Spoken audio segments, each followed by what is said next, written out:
I grew up in South Africa, and I grew up in a Christian home. My dad is actually a pastor, and I grew up very privileged, very sheltered, very loved. I lacked for nothing. But I had this burning, aching hole inside of me since the day I was born. Since I can remember, I always felt empty inside.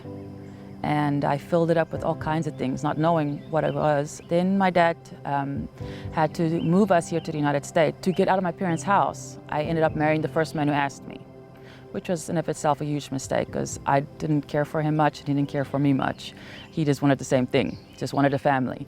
And so we embarked on this marriage for 10 years. It was a lonely road because I had to pretend everything was okay, and it wasn't.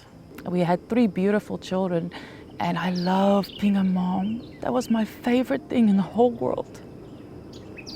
But this emptiness, I don't know, it was just a horrible thing. It just kept growing. Even though I felt loved by my children, I felt loved by my parents, it was just a darkness inside of me that I just couldn't silence. And then one day, my best friend's little brother came to visit. And all of a sudden, he made that darkness go away.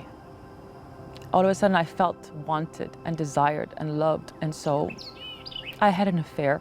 I neglected my children. I started using drugs with him.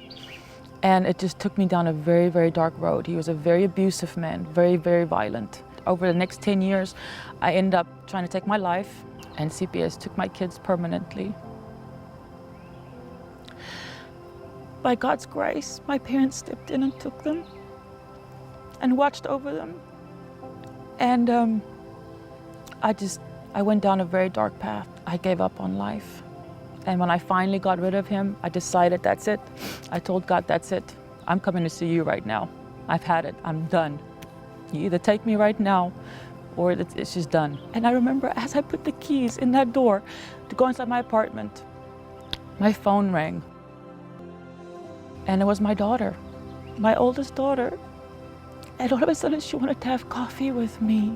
And everything inside me just leaped for that chance just to see her one more time.